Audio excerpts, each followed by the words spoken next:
향하여 빛나는 새벽 주님 영원할 길 아주 없도다. 내 맘이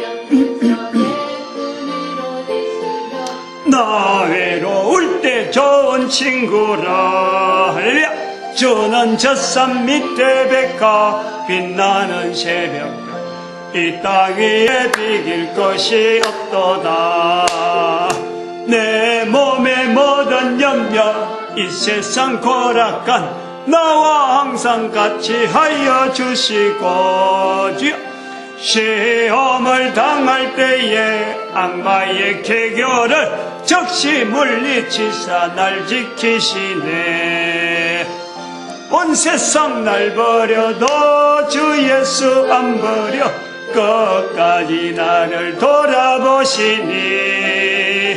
주는 젖산 밑에 백화 빛나는 새벽 이 땅 위에 비길 것이 없도다. 여서 주님을 따르면 길이 나를 사랑하리니. 물불이 두렵지 않고 창검이 겁없네. 주는 높은 산성 내 방패시라. 내 영신은 그 은혜 누리고 나 친히 주를 뵙기 원하네. 주는 젖산 밑에 백화 빛나는 새벽별 이 땅 위에 비길 것이 없도다. 주여 아멘. 하나님 말씀 창세기 48장입니다.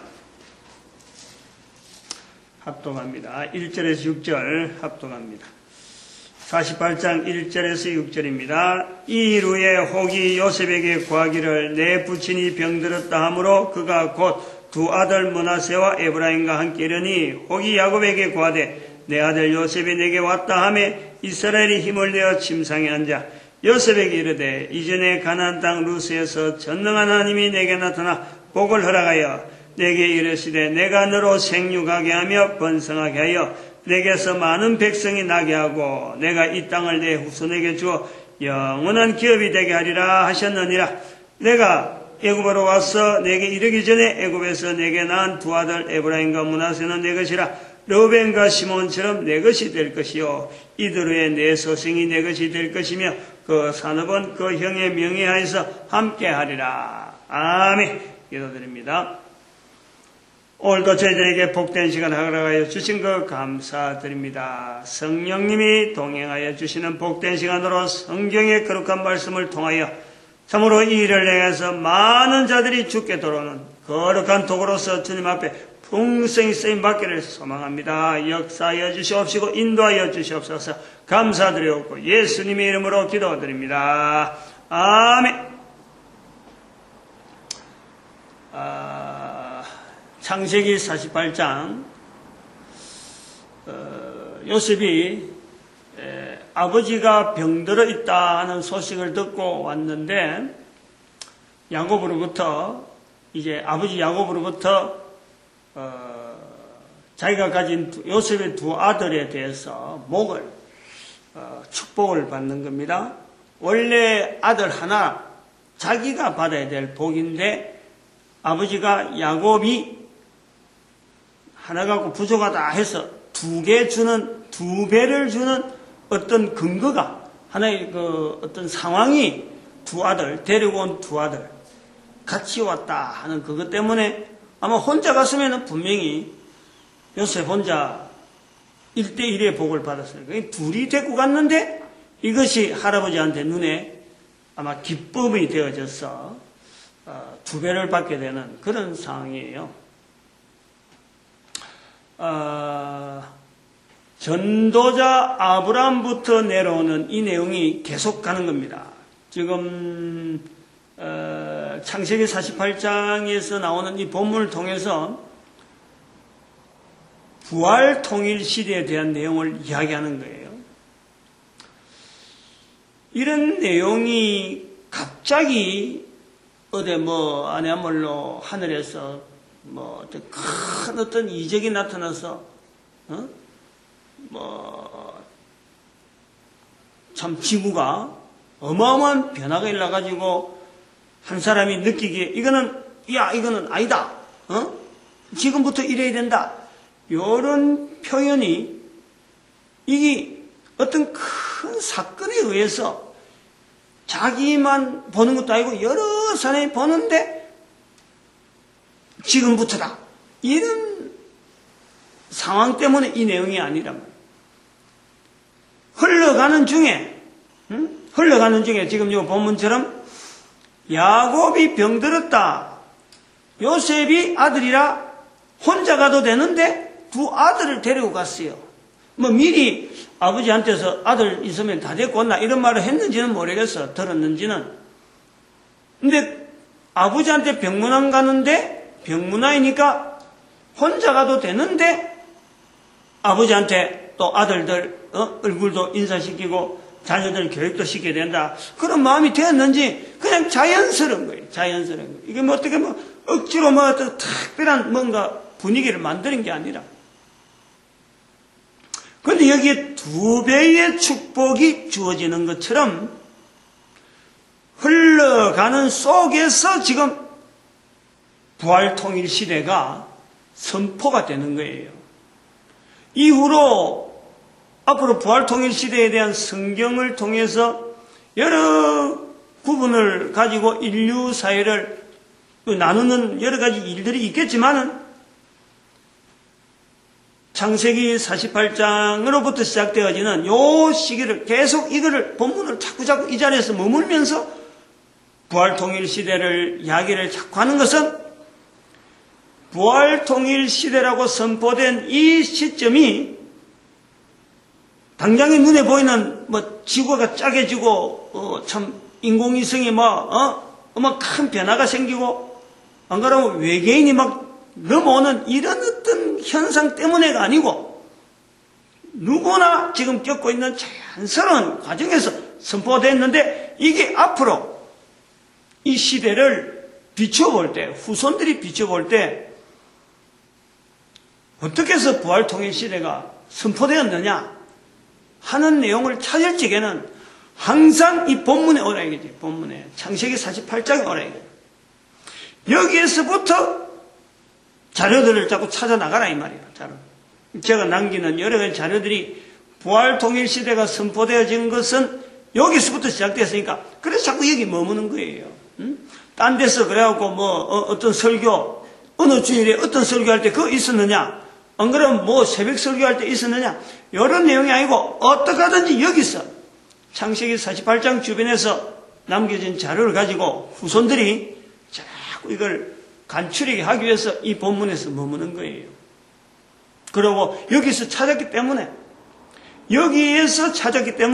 여기에서 선포됐고 또 이것이 분명한 여러 가지 그 정황에서 이유가 있는 내용이다. 성경을 통해서 성경에 나타난 어떤 내용을 가지고 인류 시대를 쪼갠다 이거요.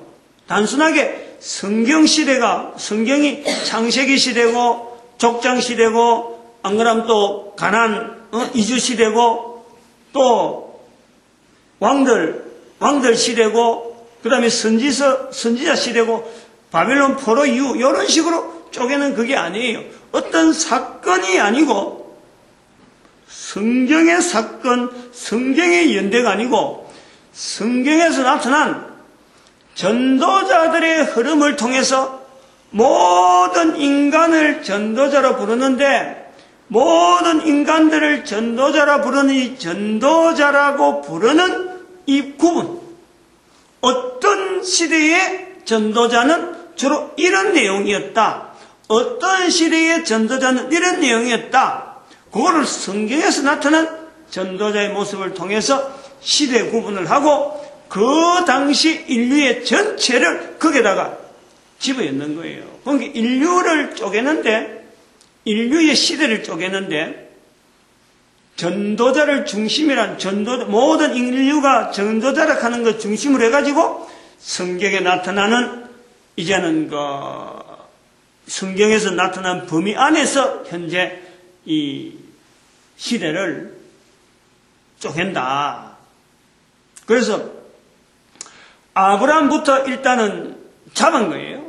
아브라함 이전에서 아담까지 그거는 또 별도로 또 찾아내야 되겠죠. 지금 당장에는 거기 안 되고 자꾸 부를 수 있는 여러 가지 어떤 연결을 지금 계속 시도를 하는 중이라, 마치 고고학자가 땅을 자꾸 파내가지고 유물을 찾아내듯이 지금 있는데, 일단은 윤곽이 드러난 것은 아브라함 시대부터 지금까지 딱 이 연대는 지금 정해졌다, 이런 내용이에요. 그 연대가 약 한 4,000년 연대다. 4,000년 지금까지. 아브라함부터 예수님 오실 때, 예수님 오시기까지가 약 2,000년 2,000년. 그리고 예수님 오시고 난 뒤 지금부터가 2,000년이니까, 지금까지가 2,000년이니까 아브라함부터 여기까지가 4,000년.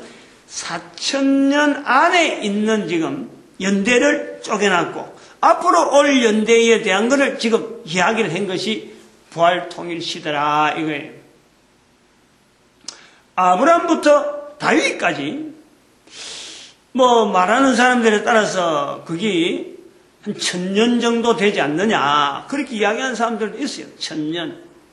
아브라함부터 다윗까지가 1,000년. 그럼 아브라함부터 다윗까지를 어떤 시대로 부르느냐? 전도자들의 모습에서 언땅 언약자라는 1,000년이란 말이에요. 언땅 언약자. 그리고 다윗에부터 시작해서 또 1,000년이 되어지는 예수님 오실 때까지, 사도 바울 시대까지, 그 시대에 나오는 것이 언국 언약교, 언국 언약교란 말이에요. 언국 언약교의 모습으로 이 전도자의 모습을 우리가 보겠다. 전도자의 모습을 찾겠다. 그다음 사도 바울 이후로 지금 2000년, 지금 현재 2012년까지가 사도 바울 시대로부터 우리가 그 예수님 그 시대하고 닫혀서 그때부터 지금까지를 2000년을 언사 언약해. 그래서 세 구분으로 1000년, 1000년 두 번, 그리고 2000년. 지금까지 온 것이 4000년이란 말이에요. 4000년. 그리고 지금부터 이제는 앞으로 1000년이 될는지 2000년이 될는지는 모르지만은 자우튼 지금부터는 다가오는 시대를 부활 통일 시대라 해서 적어도 1000년을 겨냥하고 표현하는 거예요. 1000년이라는 게 아브라함부터 다윗까지도 1000년이고 다윗에서부터 예수님까지를 1000년으로 볼 때 지금부터의 1000년은 우리나라, 대한민국, 한민족이 온 세계 인류 가운데서 전도자로 쓰임받는 이스라엘 백성들의 조상이라고 하는 아브라함이 전도자로서 처음으로 이제는 전도자 아브라함 하던 그 모습에서 우리나라 대한민국이 앞으로 전 세계 인류에 걸어가는 걸음에 이스라엘이 못했던 그 일을 우리 민족이 맡아야 되는 자리가 있다. 그것이 아브라함 되기 전부터, 아브라함 이전부터 벌써 그런 흔적이 있었으니까 우리 민족이 이걸 대신해야 된다 하는 표현이 지금 1000년이라 하는 것을 두고 제가 나름대로 우리 민족이 쓰임받기를 바랍니다. 바라는 연대가 1000년이야, 1000년. 그러니까 지금 이거는 누가 가르쳐서 또 어떤 하늘에 뭔가 큰 이상이 떨어져서 그런 건 아니에요. 본문에 나온 듯이 그냥 문안드리러 오는 것과 같은 거예요.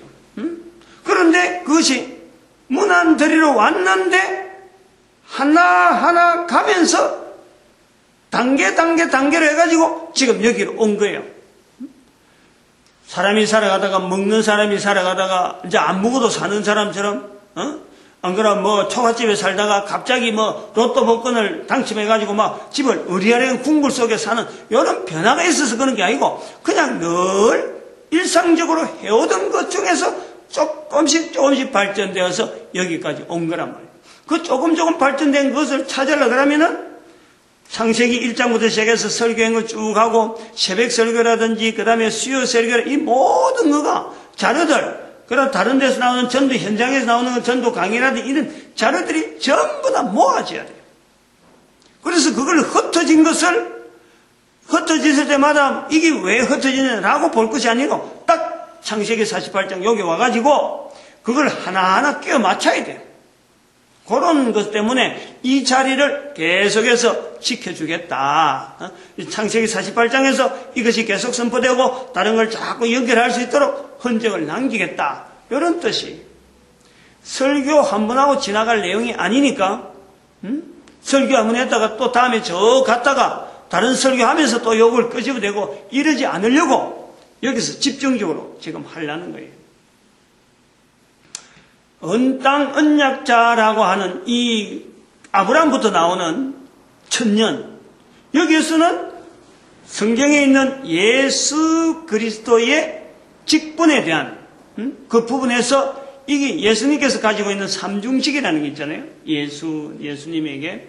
그래서 여기서는 제사장의 직분으로서 보겠다. 제사장의 직분, 예수님의 제사장 직분으로 이 언땅 언약자 하는 이 시대를 보겠다. 왜냐하면은 이 멜기세덱의 등장을 통해서 히브리서도 이야기하기로 이 멜기세덱이 하나님 앞에서 제사장이라 하는 표현이 있단 말입니다.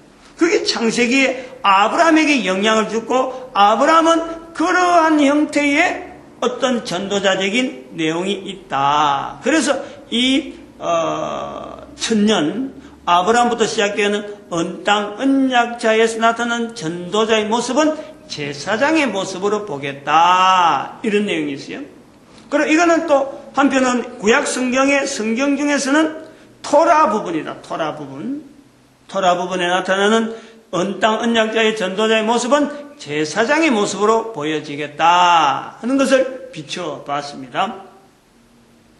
그 다음에는 언국 언약교는 다윗 시대 이후로 또 다윗 시대가 사사 시대부터 연결되어지는 어떤 그런 것도 좀 다 염두에 두고 있는 겁니다.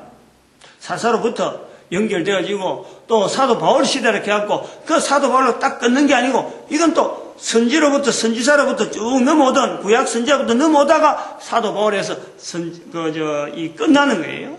끝나는 걸 보고 이제는 언국 언약교가 사도 바울까지 이렇게 이야기하는 거예요. 그래서 언사 언약회라는 것은 선지자들의 영향에 의해서 오늘날 우리에게까지 2012년까지 이런 개념이 있는 거라. 딱 잘란다고 해서 아브라함이 태어나서부터 그때부터 언땅 언약자 이렇게 부르는 게 아니고 아브라함이 멜기세덱의 영향받은 이런 영향의 그런 성격 흐름 자체를 보고 제사장 전도자적인 모습이다 하는 걸 보는 거고 그러니까 바로 제사장이라 전도자라 하는 것 자체를 이제는 같이 보는 시대 그렇게 보는 거예요. 그럼 그것이 이제 토라 시대라 그래 보고 또 성경에 있는 이 케투빔이라 하는 이 시대가 바로 다윗 왕의 왕 되어지는 그 시대가 이 왕으로서의 전도자 언국 언약교 왕으로서의 전도자 케투빔에 나타나는 그 자료들의 표현들은 전부 다 전도자들에 대한 표현이지만은 이거는 왕으로서의 전도자를 나타낸다. 그렇게 보겠다 하는 거예요. 성경이 구약 성경이 쪼개져 있는데 그 쪼개져 있는 이스라엘 백성들이 기록한 성경이지만은 이 성경이 구약에 남아 있는데 토라, 케투빔, 느비임으로 구분되어 있는 이 세 부분을 이 성경의 연대를 정하는 데에 사용해서 같이 포함시켜서 부르는 거예요, 지금. 그 다음에는, 언사, 언약회. 요 시대는 선지자 시대. 전도자를 선지자로 보겠다. 전도자를 선지자로 보면서 이것은 너비임, 성경에 구약 성경의 세 부분에 되어지는 너비임 시대를 전도자, 선지자 시대를 보겠다. 그 전도자가 선지자로 나타나서 활동하는 그 자체를 시대를 우리가 그 너비임 시대 또 언사 언약의 시대로 보겠다 하는 것은 이미 말씀을 드렸어요. 몇 주 전부터. 이런 시대를 넘어오다가 이제는 부활 통일 시대. 부활 통일 시대는 지금은 이게 정리가 안 돼 있어요. 왜냐하면 지금 시작이기 때문에 이게 나타난 결론을 보고 살아온 걸 보고 아하 그게 어느 시대로 불러야 되겠다라는 것 때문에 지금은 이게 그래서 이런 시대의 전체적인 거는 앞으로도 아브라함 이전도 이제 가겠지만은 아브라함 이전에서 창세기 전체를 창세기 1장까지 갈 수 있지만은 일단은 이런 거를 그러면 내가 본인이 개인이 혼자서 끊다 그러면은 다음 사람도 그럼 나도 그럼 끊자 누구든지 그러면 끌 수 있다 요렇게 돼버리면은 이게 그러면 지금 부활 통일 시대 이런 자체가 의미가 없잖아요. 왜 그러면은 지금 시대를 부활 통일 시대로 끊느냐 기준이 있단 말이에요. 기준이 성경에 나타나는 자료는 참 그런 자료를 통해서 세 단계로 끊었다 치더라도 지금 시대를 2012년을 부활 통일 시대로 하겠다라고 할 때는 왜 이리 해야 되느냐? 성경에 버금가는 정도의 내용을 접근하지 않으면은 이게 안 되는 거예요. 그런 자료를 어떻게 그러면은 두겠느냐, 보겠느냐? 지금 현재 우리가 그런 시대를 보겠냐 할 때 그거 자체를 1945년에 이스라엘의 독립이라 하는 그 자체가 하나님께서 이스라엘 백성을 버렸지 않다. 하나님께서 사도 바울을 통해서 로마서 11장 1절에 있는 대로 하나님이 자기 백성을 버리셨느냐 하는 그 질문에 우리가 지금 현재 돌아가는 이 교회의 흐름이나 성경을 보는 여러 가지 과정이 이스라엘 백성은 하나님 앞에 그리스도를 십자가에 못 박은 백성이니까 하나님께서 버린 백성으로 되어 있단 말이에요. 그래갖고 아무도 찾지를 안 했어요. 그러나 참 부족하지만은 저를 통해서 그것이 아니다. 이스라엘 백성들이 1945년에 이렇게 되어진 것은 다시 국가를 이루어진 것은 사도 바울을 통해서 이스라엘 백성들을 바라보던 예수 그리스도를 죽였다 그래서 십자가에 못 박은 내의 앞장선 민족이라고 하는 이름이 붙었다 그래서 그러면 하나님께서 이스라엘 백성을 버렸느냐? 그게 아니라는 시대라고 하는 것을 보는 거예요. 지금 1945년 사건을 통해서 하나님께서 자기 백성을 한 번 택한 백성을 절대 버리지 않는 그 분명한 사인으로 보겠다. 그것이 2000년 동안에 묻혀져 있던 이스라엘의 비밀이면 비밀이라는 거예요. 그러므로 이거는 이렇게 본 것을 통해서 그것이 언제부터 그래 봤느냐? 그게 2012년부터 보게 되었다. 2012년에 물론 그 앞에도 좀 흔적을 조금 분명히 나타냈지만 강하게 이걸 표현한 것은 2012년부터라. 2012년 말 정도에서 창세기를 하면서 지금 창세기에 전도자 아브라함을 이렇게 이야기하는 그 앞에 몇 분 있으면서 아마 그걸 좀 이야기를 한 것 같아요. 그래 하다가 발전되어 있어서 얼마 전부터 야곱을 하면서 그 전에 이삭을 전도자 이삭을 하면서 정리를 하다 보니까 그 사건이 아주 강하게 그냥 한번 설교한 것 끝나가 안 된다. 이건 아주 강하게 한 시대를 정리해야 된다 하는 감동에 의해서 그걸 붙잡은 거란 말이야. 전도자 이삭을 하기 전에는 사실은 이건 부활통일 시대라고 하는 이 표현을 하려고 할 생각은 안 했어요. 그냥 이스라엘의 독립이라는 자체가 막연한 게 아니고 우리 민족하고 분명히 연결되어지는, 우리 민족이 있어야만이 이스라엘 백성이 위로받는 거다. 이거는 이미 새벽 설교나 작년에 선거할 때쯤에서 막 할 때 강하게 이야기했어요. 이거는. 그런 이야기를 많이 했던 것이 연결되었기 때문에 전도자 이삭을 할 때 이것이 딱 하나의 시대로 끊는 내용으로 받아들여진 거예요.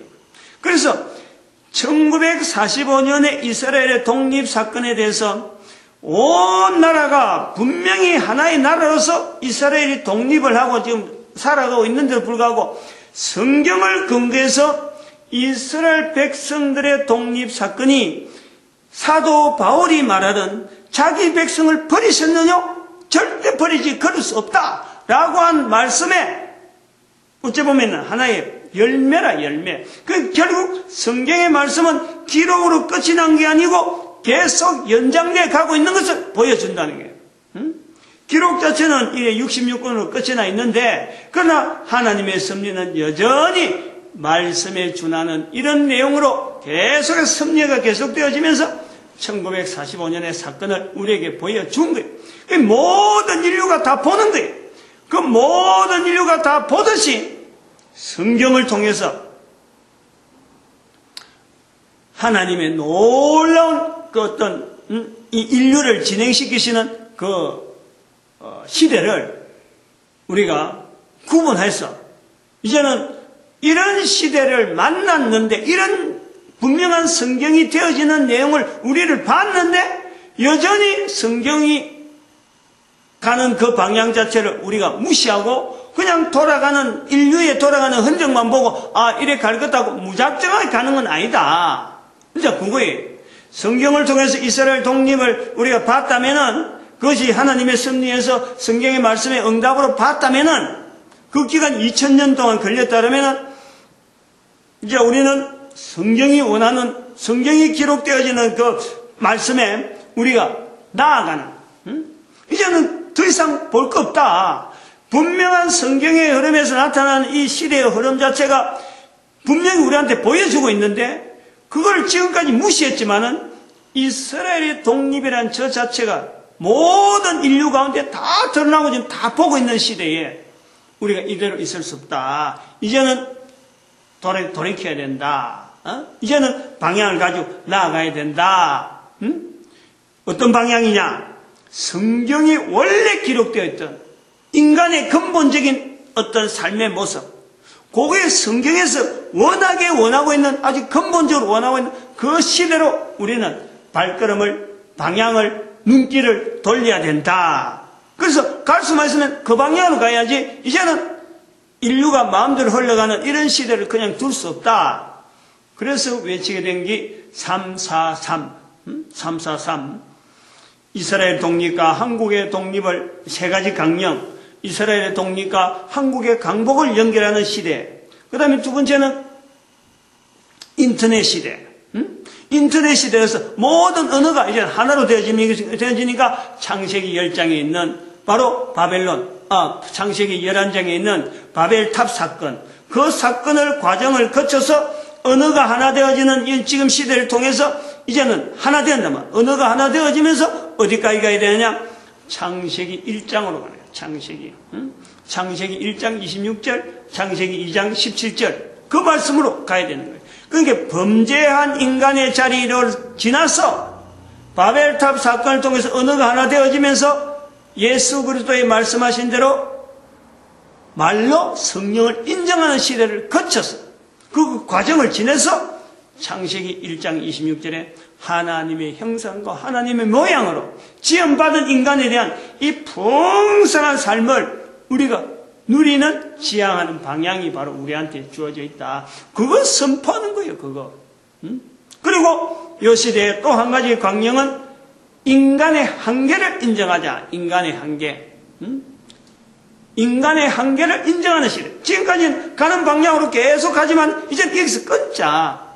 문명의 발달, 문화의 참 여러 가지 발달, 하고 싶은 대로 무조건 다 하는 거, 이런 거 다 끊고, 이제부터는 방향을 거꾸로 하가자. 지금까지 가는 방향으로만 있는데, 이게 가는 방향이고, 온 대로 다시 돌아가는 인간의 한계를 정리하는 시간으로 보자 하는 것이 343입니다. 그래서 지난 주간에는 343에 대해서 좀 많이 했는데, 오늘은 창세기에서 지금 나타나는 이 본문에서 이스라엘 백성들이 남긴 그 흔적, 다시 말하면 어떻게 1945년에 이스라엘 백성들이 그 독립이 되어졌느냐, 그 내용하고 그 가능성에 대해서, 그 가능성의 성경에 있는 내용에 대해서 어떻게 연결해서 이스라엘 백성들이 가능했다. 그리고 그 사건이 오늘 우리 사회 속에서 어떤 영향을 미치고 있느냐, 요 내용을 하고 마쳐야 될 것 같아요. 시간이 아마 그래야 될 것 같아요. 원래는 이게 다윗의 시대에서 어떻게 했으면 다윗 시대가 그래 됐느냐 하고 연결해야 되는데, 그거 하고 연결하고 시간 있을랑가나 내가 모르겠지만은 한번 그거부터 연결해 봅시다. 그러면. 어째서 그러면은 다윗 시대라고 하는 이것을 꺼내야 되느냐 이거예요. 그럴 때 아브라함, 다윗, 그러면은 바울 이런 식으로 왜 그것을 끊고 지금 2012년 여기까지 오느냐, 이 다윗 시대가 왜 들어가야 되느냐, 그 내용이 아까는 제사장, 왕, 선지자 하는 것으로 시대를 끊었지만 사실 그거는 성경을 보면서 예수님의 상중직에 대해서 성경의 구조가 그렇게 되어 있다는 것이 실제로 시대를 끊을 만한 어떤 계기는 아니란, 그 분명히 다윗 시대를 끊어야 되는, 오늘 2012년을 끊듯이 다윗 시대를 끊어야 되는 흔적이 있다. 그거 자체를 누구든지 그 흔적 때문에 다윗 시대가 언국 언약궤로 이제는 구분이 되는 그런 시대로 봐야 되겠다. 수긍이 돼야 돼. 수긍이. 예수님 시대는 이렇게 끊어지겠는데 아브라함 시대는 끊어지는데 왜 중간에 다윗 시대를 끊어야 되느냐 이거예요. 그 구피당 끊어야 될 이유가 뭐냐. 2012년은 아까 제가 일부러 부활 통일이라고 하는 시대는 끊을 때는 일부러 그것을 보여주게 된 것은 1945년에 이스라엘의 독립의 사건을 본다 했는데, 그럼 다윗 시대는 왜 끊어야 되느냐 이거예요. 이 내용에서는 이 시대를 끊는 전체의 중심이 뭐냐 이것이 필요하죠. 이 시대를 아브라함 시대, 다윗 시대, 그 다음에 바울 시대, 그리고 지금 2012년 이 시대를 끊는 이유가 뭐냐, 끊어야 되는 계기가 뭐냐 이거예요. 그 중심에는 바로 예수 그리스도에 대한 자세가 있는 거예요. 예수 그리스도에 대한 내용을 사도 바울의 표현, 즉 성경에 나타난 앞에 있는 기록들에 대한 이걸 정리한 시각, 이게 필요한 거예요. 아까 제가 말씀드렸지만은 1945년의 사건을 이스라엘 백성들로서는 성경에서 끝났고, 누구든지 성경을 통해서 바라볼 때는 이스라엘 백성들은 이제 하나님 앞에 버려진 백성으로서 역사에 없었단 말이에요. 그런데 그것이 인류 역사에 드러났을 적에 성경에 있는 표현에서 하나님의 섭리로 위로하는 이스라엘 백성들의 위로의 모습으로서 독립을 시키신 섭리가 있다라고 봤다면은 이제 보고 하는 거예요. 2000년을 보고, 그러면은 다윗 시대가 하나님 앞에서의 또 성경을 통해서 다윗 시대를 전도자 시대로, 전도자의 왕 시대로 끊어질 수 있는 그 계기는 어떤 내용이 있느냐? 사도 바울이 자기를 통해서 사도 바울이 바라본, 그러니까 역사가 지나가고 난 뒤에 성경을 바라봤을 적에 다윗 시대의 독특한 어떤 구분, 다윗 시대를 끊을 수 있는 그 구분이 있다는 거예요. 왕으로서 뭐 정치를 잘했다, 안 그러면 왕으로서 뭐 참 예루살렘을 했다, 이런 내용이 아니에요. 하나님께서 보시는 이 참 성경을 통해서 나타나는 이스라엘 백성들의 쭉 넘어오는 어떤 줄기가 있는 거예요. 줄기. 그 줄기를 바울이 볼 때는 그것은 교회의 흐름이다 보는 거예요. 이스라엘 자체도 교회였고, 이 교회가 하나님께서 세운 교회가 이스라엘 백성들인데, 이 교회가 사라지느냐? 사라질 수 없다. 하나님은 절대 이 교회를 세워주실 것이다 해서 나타나는 것이 1945년에 이스라엘의 독립으로 보는 거예요. 같은 교회 눈으로 본다는 교회. 그러면 이스라엘 백성들이 살아오면서 역사를 2000년에 사도 바울이 볼 때는 아브라함부터 2000년의 역사인데, 그 2000년의 역사 가운데 교회의 흐름에서 크게 변화된 거예요. 누구로부터 이 교회가 변화된 모습으로 지금 자기한테 왔고, 또 자기를 통해서 또 교회가 새로 막 세워지고 있잖아요. 자기는 막 이렇게 말로 가지고 예수 그리스도를 전하는 것으로서 교회를 세웠는데, 이스라엘 역사 가운데 이 교회가 아브라함부터 쭉 보니까 자기가 알고 있는 이 교회가 언제부터라 하는 것이 눈에 띄는 거예요. 사도 바울은 교회에 대해서 에베소서 1장 22절 23절에 말씀하기를, 바로 이 예수 그리스도를 통해서 모든 교회가 교회의 머리로서 교회의 머리고 하나 되게 바로 우리가 교회의 몸이고, 우리 성도가 교회의 몸이고 예수님이 교회의 머리다. 이런 구조로 이 한 예수 그리스도를 따르는 사람을 바라보듯이 이스라엘 백성 전체를 살아오는 역사, 이스라엘 백성들을 바라보는 눈이 사도 바울에게 있어서는 교회란 말이에요. 교회. 근데 그 교회가 형태적이라든지 운영되는 거라든지 크게 선이 한번 꺼인단 말이에요. 선이. 아브라함부터 자기한테 넘어오는 과정에서 이 교회의 형태, 교회에 운영되어지고 교회에 여러 가지 조직되어지는 중에 이 교회가 크게 변화가 있었다라는 것에 사도 바울이 착상을 하는 거예요. 착안을 하는 거예요. 그렇다고 해서 사도 바울이 새로운 논문 적고 막 이렇게 한 게 아니고, 성경에 기록되어진 여러 가지 표현에서 사도 바울이 그걸 깨닫는 거예요. 바라본 거예요. 그런 내용을 표현하는 것이 성령복음 13장이에요. 성령복음 13장에서 전도하면서 유대인들에게 이야기하는 내용성이 있단 말이에요. 전도하면서. 사도행전 13장, 우리가 보통 사도행전이라고 하는데 저희들은 이제 성령복음이라고 그러잖아요. 성령복음 13장, 그리고 성령복음 15장, 여기 표현되어 있어요. 표현하기를 성령복음 13장에 이렇게 돼요. 성령복음 13장 22절 23절, 에베소서 1장 22절 23절, 성령복음 13장 22절 23절에 이렇게 표현했어요. 다윗에 대해서 패하시고 다윗을 왕으로 세우시고 정가하여 가라사대, 내가 이세 아들 다윗을 만나니 내 마음에 합한 사람이라. 내 마음에 합한 사람, 내 뜻을 이루게 하리라 하시더니, 23절에는 하나님이 약속하신 대로 이 사람의 씨에서 이스라엘을 위하여 구주를 세우셨으니 곧 예수라.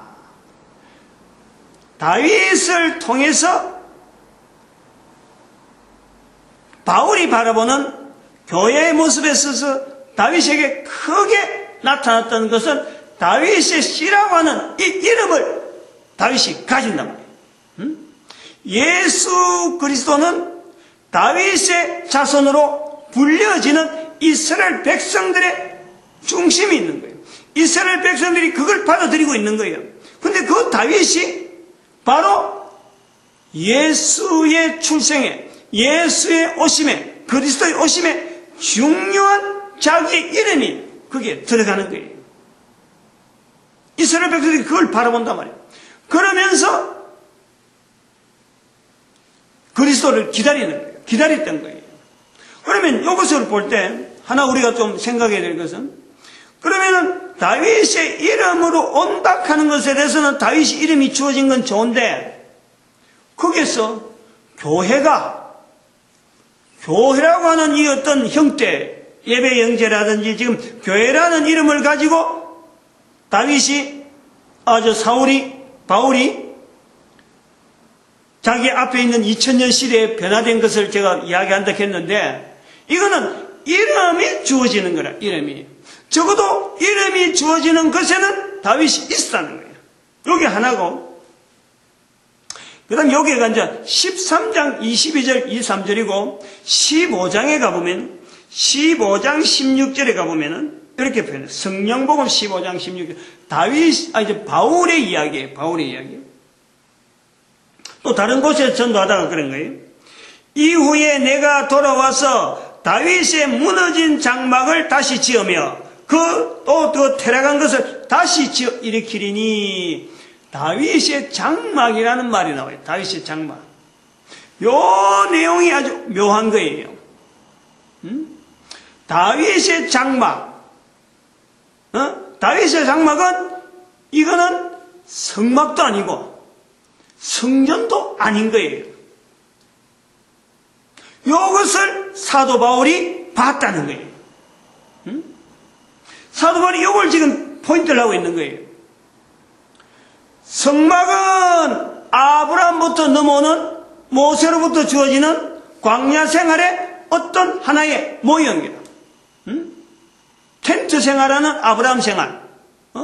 장막은, 성막은 그 텐트 안에 지금 들어있는 거예요. 그 벗개가 들어있는 거라. 그 중심에서 이스라엘 백성들이 광야 생활을 해왔다는 거예요.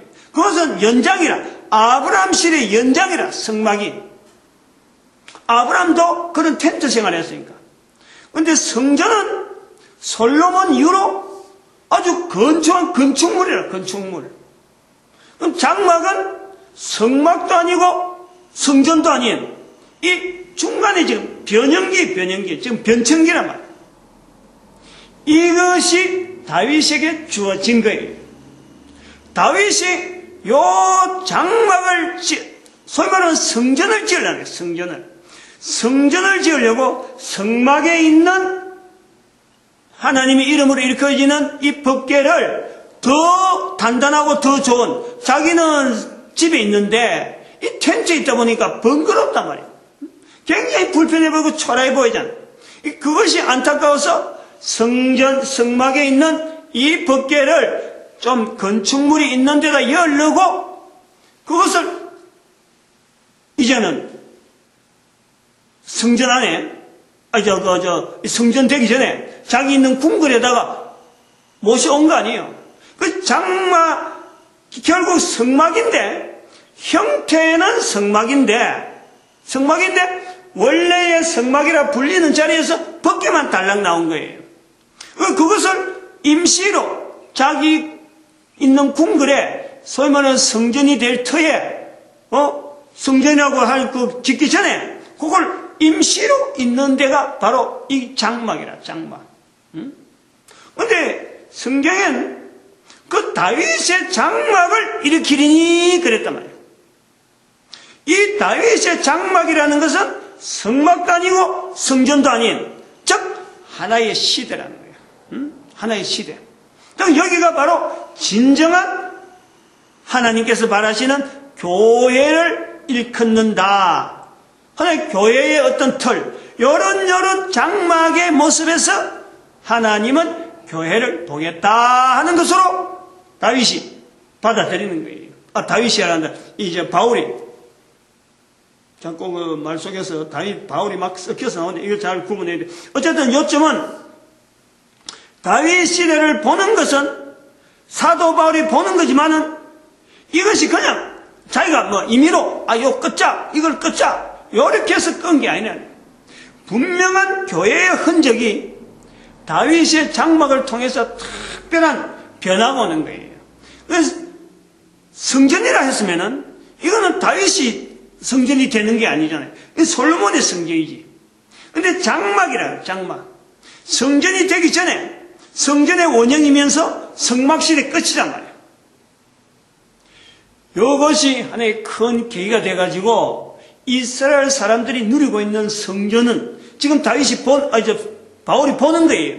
그 성전은 사실은 껍데기지, 그건 원형은 장막이다 하는 개념이라. 그래서 그거를 개념을 알리기 위해서 육으로 몸으로 만들어진 육체, 어떤 성전 형태로 보이는 성전보다도 그보다 더한 그러한 것을 짓도록 허락하신 그 중심이 있는 장막, 의미는 더 장막의 의미가 더 커야 되는 거예요. 오늘 우리 교회가 바로 그런 것을 지향하는 거예요. 껍데기로 보이는 교회가 있지만은 다른 사람들 눈에나 건물로서 보이는 교회가 있고 사람들이 출연한 장소가 있지만 실제로 여기에는 모이는 성도가 더 중요한 거 아니에요. 교회의 개념이 그런 거예요. 그게 장막에 있다는 거예요. 장막이라는 말 속에. 그래서 사도 바울이 장막을 겨냥해서 다윗의 장막을 선을 끄면서 시대를 본다는 거죠. 다윗의 시대를 보는 거고 그 다음에 아브라함까지 본다. 그 근거가 있다는 거예요. 그 근거가. 그래서 이런 개념이 서로 통하니까, 이런 그 다윗의 자리가 독특하게 통하니까, 마태복음 1장 1절에 있는 대로, 아브라함과 다윗의 자손, 예수 그리스도의 세계라. 여기서 아브라함, 다윗, 예수님, 이 시대가 100,000년, 1000년이라고 딱딱 끊겨 나오는 거 아니에요. 아브라함에서 다윗까지 1000년, 다윗에서 예수 그리스도까지 1000년. 이렇게 해서 1000년, 1000년 해갖고 바울 시대가 되어진다. 여기까지를 우리가 볼 때 교회 중심으로 넘어오는 이 어떤 시대를 끊는 것으로 봤다. 그러면서 일단은 시간 하여튼 이제 요 내용을 요 정도로 하고 그 1945년에 이스라엘의 독립이라고 하는 사건이 어떻게 해서 이렇게 가능한 것, 가능성이 있는 것과 그 사건을 통해서 이스라엘의 독립이라는 사건이 이제 드러나가지고 이것을 지금 시대로 부활통일 시대라고 선포할 수 있는 하나의 표징은 보겠는데 이건 아까 선포했단 말이에요.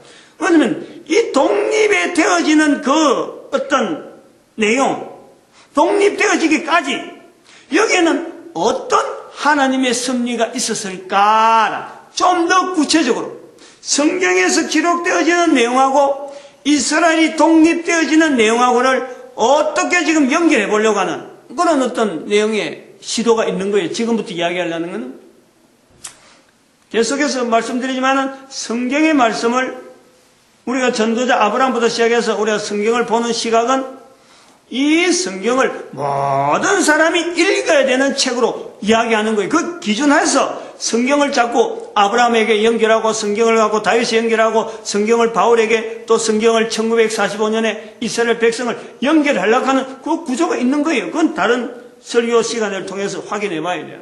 6가지.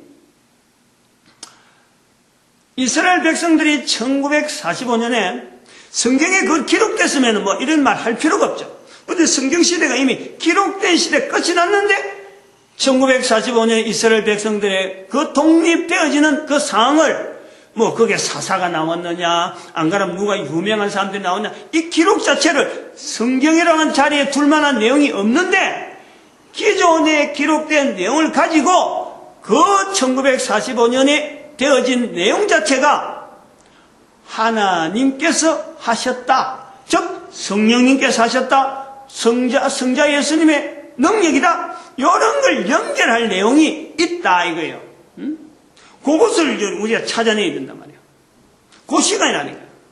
다윗에게 있어서 왜 다윗으로 하여금 장막을 짓게 됐냐 이걸 성경에 기록되어 있듯이 1945년 이스라엘 독립이 어떻게 기록되어 있을까? 어떻게 이걸 설명하느냐? 연결하는 이 내용이 이게 작은 내용이 아니잖아요. 이게 중요한 내용이에요. 그런데 이런 것이 있기 때문에 또한 어쩌면 1945년의 사건을 하나님의 시대를 가르는 그 사건으로 보겠다 하고 받아들일 수도 있는 거예요. 그렇다면은 지금 현재 되어지는 모든 일들 자체가요, 요 사건 하나를 딱 잡을 수만 있으면은, 하나님께서 이루신 거라고 딱 잡을 수만 있으면은, 사실은 되어지는 모든 일 속에 하나님의 말씀을 탁탁탁 갖다 열 수 있는 어마어마한 어떤 장치가 우리가 만들어낼 수 있어요. 단순히 성경은 66권으로 지금부터 2000년에 기록된 것은 끝났다, 이것이 아니요. 성경은 여전히 창세기 1장부터 시작해서 지금도 여전히 섭리하며 성경에 기록되어진 내용이 우리 개인에게 어떻게 적용되어지는지를 이것이 나타낼 수 있다, 이거예요. 모든 인간들에게 적용되어지는 거라. 이게 키란 말이에요. 이스라엘 사람들이, 유대인들만이 이게 되어진다, 이건 아니라는 게, 이미 벌써 2000년 동안 유대인들을 지구상에서 일단 안 보였어요. 이스라엘 나라 자체를 안 보이게 했으니까 성경을 가지고 이건 우리라는 역사를 할 말은 이제는 더 이상 못하는 거예요. 그런 것을 조건을 하도 이 성경은 각 나라 각국의 이스라엘 민족 외에도 모든 나라가 다 적용할 수 있는데, 우선은 1945년의 사건을 성경에 기록되어진 내용하고 연결해 보겠다라는 거예요. 다시 말하면 1945년의 현장에서 어떻게 이스라엘이 이 독립이라고 하는 이런 어떤 자리를 어떻게 자기들이 그런 환경으로 되어지도록 그걸 어떻게 됐을까? 이건 사실은요, 풀라고 하면은 못 푸는 거예요, 이거는. 근데 기준을 두지 않으면은 접근이 안 되는 거예요. 어떤 기준을 두고 갈 거냐? 적어도 성경이라는 이 구조를 두고 한번 접근해보자. 요런 게 가능한 거죠. 억지 같지만은 풀 수 없는 문제에 어떤 하나의 키가 될 만한 어떤 고리가 있으면, 이거 한번 해보자 하고 시도를 해보는 거예요. 근데 이거는 단순하게 그냥 맹목적으로 이론처럼 이런 것이다, 이게 아니라 분명하게 이거다 하고 말씀드리는 거예요.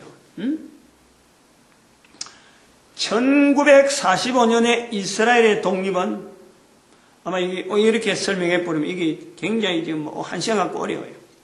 처음부터 해도 이게 1시간 갖고 어려운 거예요. 그러나 이거는 그만한 가치가 있는 거예요. 앞으로 이 내용만 갖고 1시간만 계속 하든지 2시간 하든지 어떻게 될지 되게 보겠는데, 아마 오늘 다 끝내긴 힘들 것 같아요. 처음엔 간단 개론적인 거 하려고 했는데, 1945년에 이스라엘 독립은 밖으로 나타난 상황 거래요. 밖으로 나타난 거는 정치적인 이 여러 가지 경우 때문에 그러니까, 지금 미국하고 이스라엘의 그 끈이 확실하듯이 미국의 전폭적인 지원이 없었으면 이게 어렵다. 영국과 미국 당시에 2차 대전하고 관계되는 거예요. 그 고리가 끊어질 수가 없잖아요. 아무리 두 나라가 경쟁한 듯이 보여도 영국과 미국은 끊어질래야 끊어질 수 없는 어떤 아주 단단한 고리로 엮어져 있거든. 이스라엘 백성들이 1차 대전 때는 그 이스라엘이라는 나라 자체에 있는 위치가 누구의 영토로 되어 있었느냐? 영국의 식민지로 되어 있어요. 영국에. 그게 영국이 권한이 있는 거예요. 1차 대전 때에 영국한테 가서 영국이 이스라엘의 독립을 보장을 했어요. 거래가 있었어, 거래가. 그런데 영국이 이걸 안 지켰어. 독립시키고 땅을 주겠다 했는데, 그리고 1차 대전이 끝났는데도 불구하고 영국이 이걸 안 지켰어요. 2차 대전이 발발돼, 2차 대전 터지라고 누가 기다리기나 했나, 만들기나 했나요? 근데 2차 대전이 터진 거예요. 미국의 원조에 대해서 이 유대인들이 흥정을 하는 거예요. 그래서 미국한테 약속을 받고는 미국을 도웁니다. 그래갖고 2차 대전 끝나서 이제는 미국으로부터 미국이 약속을 지킨 거예요. 지금 미국과 이스라엘의 그 신뢰라는 것은요, 신뢰관계라는 것은 이런 영국은 약속을 했는데 영국은 약속을 안 지켰고 미국은 약속을 했는데 어떤 이유를 대든 간에 모든 것에 다 약속을 지키는 거예요. 보통 어려운 게 아니잖아요. 그것을 우리가 보는 거예요. 미국과 이스라엘이 왜 저렇게 그야말로 끈으로 꼭 묶어놓은 것처럼 보이느냐? 독립의 과정에서 다른 나라들이 있지만은 미국이 전폭적으로 독립에 대해서 어려운 상황을 다 무마하면서 그것을 지켜준 거예요. 쉬운 일은 아니었다는 거예요. 이것을 우리는 봐야 되는 거예요. 1945년에.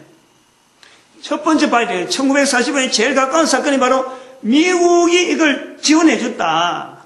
그러면은, 아까도 제가 영국하고 미국하고 유대인들하고 거래가 있다. 뭐냐, 이거, 거래가. 나라 없는 백성이 거래할 만한 내용이 뭐가 있었느냐? 뭐겠어요? 미국이 큰 나라라고 2차 대전에 참, 군수 물자나 이런 거 참 무조건 찍어낼 수 있었느냐? 막 만들어낼 수 있었느냐? 돈이 들어가는 거예요, 돈이. 2차 대전을 수행하려고 하면 제일 중요한 게 무슨 일을 하려면요, 경비가 확보 안 되면 어림도 없습니다. 안 하려고 한 거예요. 미국이 이 전쟁에서 자기들은 중립을 선하고 있었어요. 왜냐하면 이건 지금 구라파 일이니까, 영국과 영국과 프랑스, 그리고 나중에 소련까지 들어가지만은 독일하고 이태리에서 전쟁을 일으켜갖고 지금 영국하고 프랑스가 연합이 돼가지고 겨루고 있는데 영국, 프랑스가 막 밀린단 말이에요. 그래서 미국 보고 아무리 2차 대전에 참여하려 가도 우리는 안 간다 한 거예요. 안 간다 그런 거예요. 그래 여기가 변수가 있잖아요. 미국은 참여 안 한다. 왜냐면 그 돈이 어마어마하게 들어가기 때문에, 그 돈 들어가면서 자기들 자원 죽이고 1차 전쟁에 참석했다가 그 죽인 사람도 아직도 여전히 지금, 유족들이 살아있는데 들어가기 힘든 거예요. 자기 나라하고 관계없는데 우리는, 발 뺀다 하고 중립국의 입장에서 있었던 거예요. 영국에서는 그걸 집어넣으려고, 미국을 집어넣으려고, 얼마나 영국은 영국대로 SS 부대라든가 그 나름대로 정치적인 막 여러 가지 있었어요. 그러나 미국이 끔찍도 안 해요.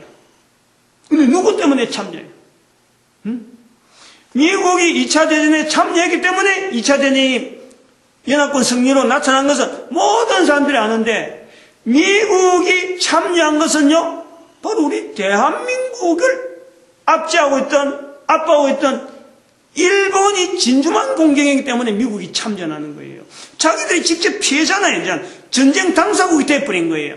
지금까지는 너무 전쟁이라고 하고 안 갔는데 일본이 거기 진주만을 공격하는 바람에 안 나갈래 안 나갈 수가 없도록 됐잖아요.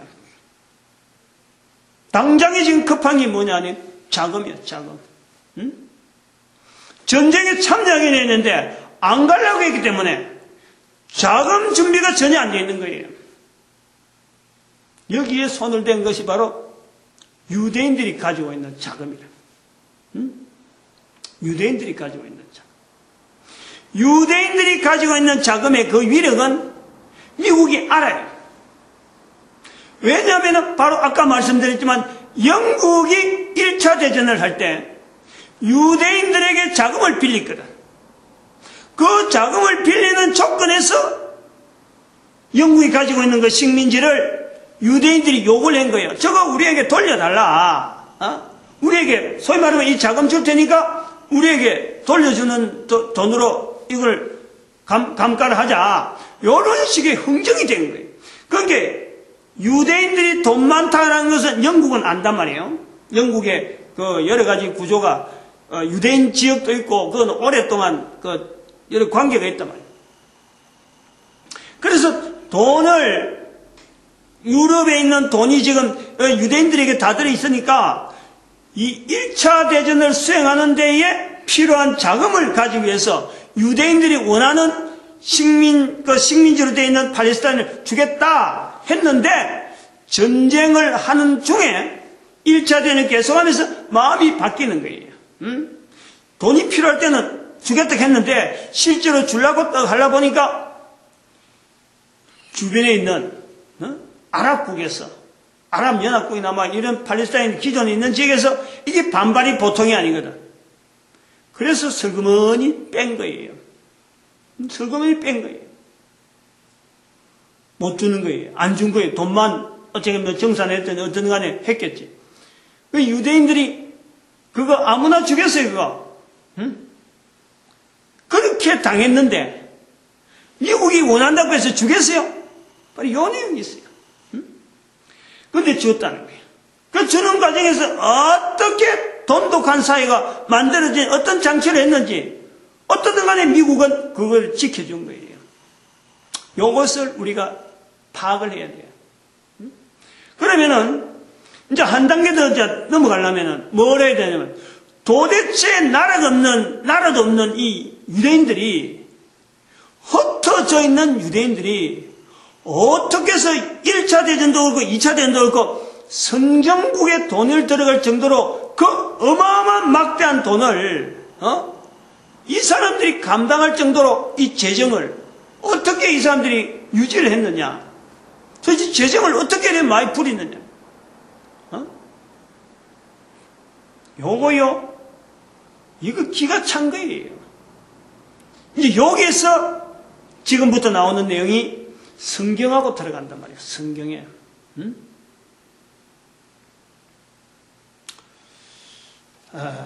이제 요거는 아마 오늘 이 시간에 조금 다 못할 것 같으니까 힌트 하나는 내가 드리고 넘어가야 돼요. 하나의, 그거는 던져놨고 다음 시간하고 또 연결해야 되니까. 인류사 가운데에, 이건 역사를 전체를 보는 거예요. 산업의 발달하고 나오지만은, 산업이란 말이 나오는 이런 말 어두에, 산업이란 말이 나오는 데는 그 전에 산업이란 말에 대신되어지는 다른 사업이랄까, 사업, 이런 공업, 이런 이야기를 할 때는요, 거기에는 농업이 줍니다, 주.